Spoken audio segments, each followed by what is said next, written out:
De volta com o cenário econômico, com as informações do mercado hoje. Vamos dar lá. O Ibovespa subiu 1,18%. O Ibovespa tem tido uma certa resiliência, apesar do momento eleitoral brasileiro, diferentemente do dólar.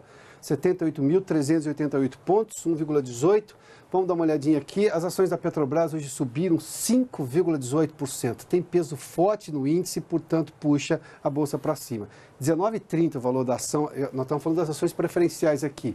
A cotação do petróleo, isso ajuda a subir as ações da Petrobras, obviamente. O tipo Brent, negociado em Londres, foi a $77, subiu 1,40. E o tipo WTI, negociado na Bolsa de Nova York, 1,72. Esse aqui é o petróleo texano, o petróleo do Golfo do México ali, a quase $70 também. Vamos seguir aqui para a gente entender. O dólar comercial hoje arrefeceu um pouquinho, queda de 0,65%. A R$ 4,11, ainda assim é um dólar bem alto se a gente levar em conta o passado recente.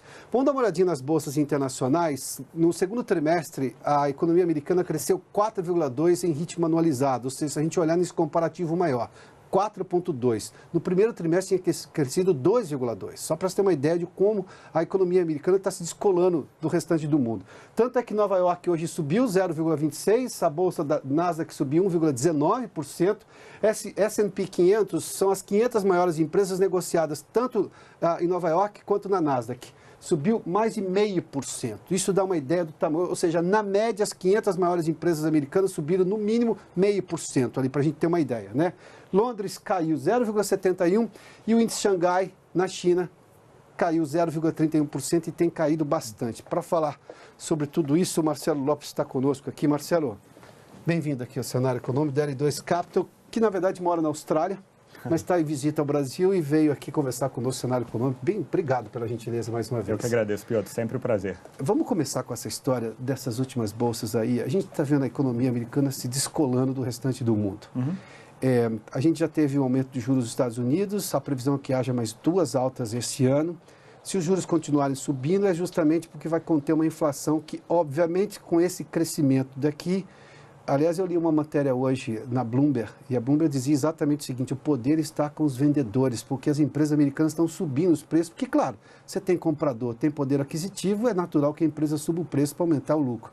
E, obviamente, esse lucro se reverte no crescimento das ações também.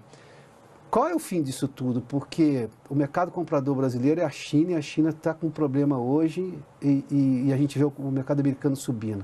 Qual é a sua análise desse momento, Marcelo? Claro. Olha, o Brasil tem mais uma boa oportunidade para se dar bem com isso, porque com a guerra comercial entre China e Estados Unidos, a China acaba comprando mais produtos brasileiros porque os produtos americanos começam a ficar caros para os chineses.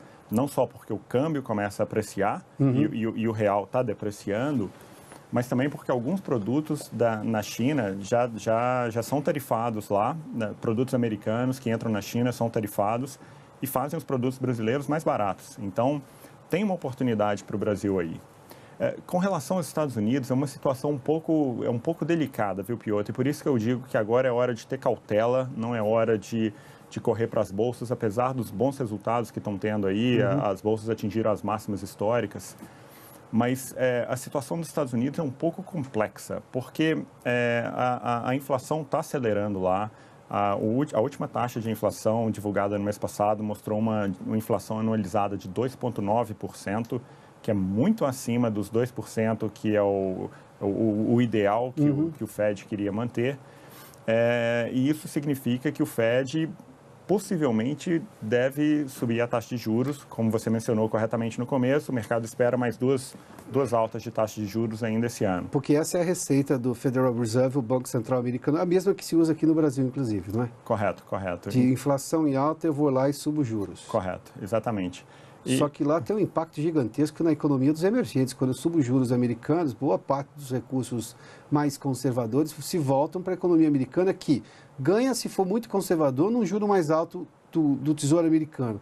Ganha também porque as ações das empresas americanas estão subindo, ou seja, esse dinheiro é drenado dos mercados emergentes, né? Correto. E ele vai para os Estados Unidos num momento muito ruim para os emergentes, porque agora os emergentes têm muita dívida. Os últimos anos, os mercados acostumaram com um dólar muito baixo e o afrouxamento quantitativo, como eles gostam de falar lá nos Estados Unidos, que jogaram a taxa de juros lá embaixo, a taxa de juros ficou em 0 por 8 anos, um absurdo, o excesso de liquidez que gerou no mundo foi demais. Então, os emergentes, empresas, pegaram muita dívida porque a dívida era muito barata e saíram fazendo investimentos que talvez não fossem os melhores. Agora que a taxa de juros começa a subir e as empresas estão ainda mais endividadas e o dólar começa a ficar mais forte, o impacto para os emergentes é muito grande. Então, você vê a Turquia com problemas, a Argentina com problemas, a África do Sul, Brasil, acaba que é uma cadeia. Vou inverter a pergunta que eu vou fazer para aproveitar a sua resposta. Tem problema de contaminação forte, como houve em 98, por exemplo, quando a gente começou crise na Ásia, crise na Rússia, crise na Argentina e crise no Brasil? Olha, já está tendo um pouquinho de impacto, sempre há. Então, se uma economia tem problema e o pessoal, e é um problema sério como a Turquia, o pessoal já procura a próxima, que foi a Argentina. Já começam a olhar para o Brasil, Indonésia, África do Sul, então, Índia talvez. Então, acaba que, por definição, o mercado já procura qual que vai ser o próximo dominó a cair. Então, os mercados emergentes, assim como vários mercados europeus e o FMI também, estão pedindo para o Powell para não subir os juros nos Estados Unidos mais, porque isso já está impactando todo mundo. Semana passada teve a reunião de Jackson Hole, onde os banqueiros centrais vão lá conversar sobre taxas de juros, etc. E o Powell pareceu, inclusive, bastante dovish, que é bastante acomodado, não tem intenção de subir muito a taxa de juros, nem muito rápido. E por isso que animou as bolsas todas e elas estão aí no all-time high, nas máximas históricas, porque eles acham que a taxa de juros, que a farra do dinheiro barato vai continuar. Agora, é um risco muito grande, porque a gente vê empresas como a Tesla, Netflix, WeWork, todas essas empresas que não conseguem dar lucro. A Netflix ainda dá, mas a Tesla tem 15 anos de história, nunca deu lucro. Que é a grande fabricante, aliás, uma das empresas queridinhas do mercado, porque é fabricante de carros elétricos, que está na onda do mundo hoje, porque é sustentável do ponto de vista ambiental, mas os negócios da empresa não são tão sustentáveis assim. Você tem escrito sobre isso com muita frequência, inclusive. Bastante. Me salta aos olhos o quão relaxado o mercado é com as ações da Tesla, porque o CEO é completamente maluco. O Elon Musk. O Elon Musk mente em absolutamente todos os pontos, é um mentiroso compulsivo. Ele disse que ia fechar o capital da empresa e depois disse que não vai fechar mais.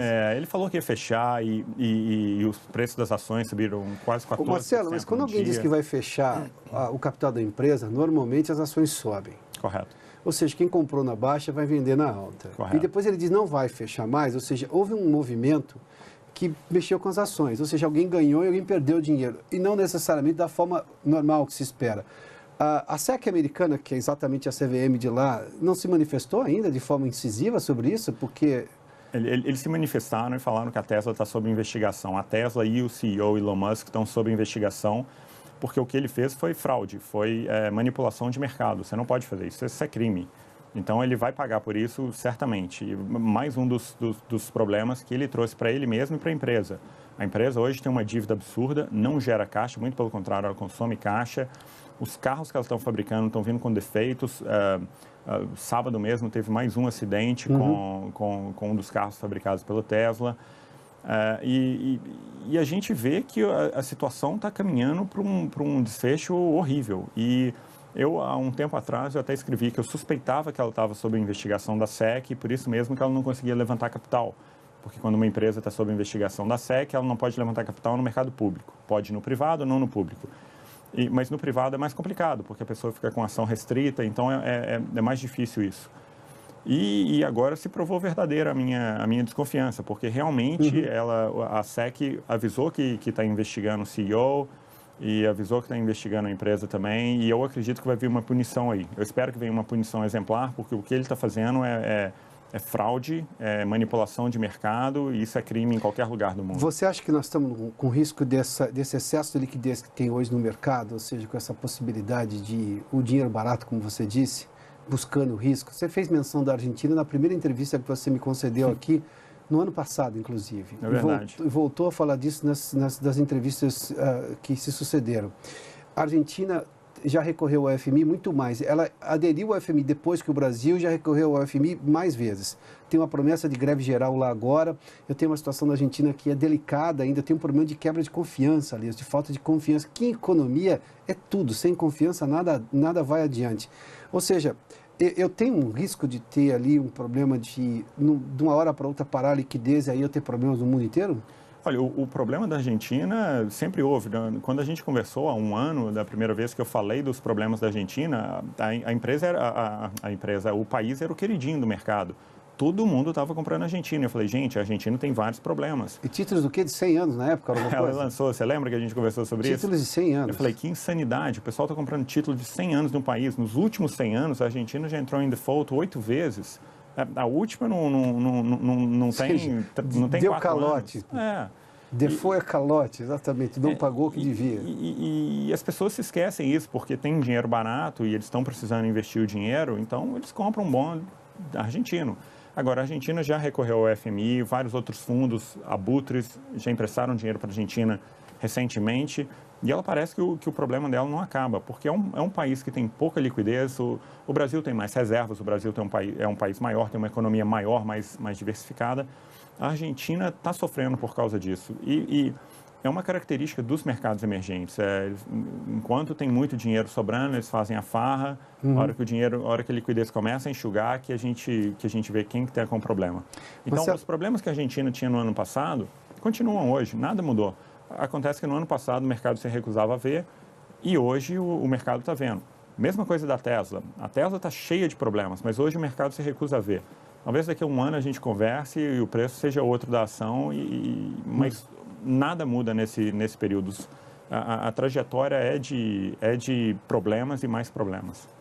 Marcelo, em 30 segundos, só para retomar um ponto anterior da sua entrevista. Você falou que o momento, dado esse alto crescimento da economia americana, e com a China nós temos hoje uma moeda desvalorizada, o que é? Você está recomendando uma política comercial agressiva com a China, ou seja, vender mais ainda? Olha, se eu fosse uma empresa brasileira que exportasse, eu ia estar tentando fazer contatos com chineses e tentar exportar mais, porque os chineses acabam se aproximando mais da gente, porque eles vão ter problemas vendendo para os Estados Unidos e, por consequência, estão aumentando as barreiras para os produtos americanos também na China. Então, é uma chance dos brasileiros entrarem lá com novos produtos, novas tecnologias e adquirir coisas também, fazer uma parceria bacana de contrato para que seja boa para os dois. Marcelo fez citação a fundos abutres, são fundos que compram títulos de alto risco pelo mundo, obviamente exigindo um retorno muito alto, mas normalmente são títulos que o mercado rejeitaria em condições normais, eles apostam nisso, mas obviamente que querem um retorno muito grande. Não negociam no mercado saudável, não é exatamente isso. Correto. Marcelo, obrigado pela gentileza da entrevista uma vez mais. Eu que agradeço. Um prazer grande. Bom retorno a Sydney. Você volta a Sydney na Austrália quando? Semana que vem. Semana que vem. Obrigado mais uma vez. Obrigado eu. Marcelo Lopes conversou conosco, da L2 Capital. O Cenário Econômico termina aqui. Obrigado pela sua companhia, pela audiência. Boa noite a você. Até amanhã.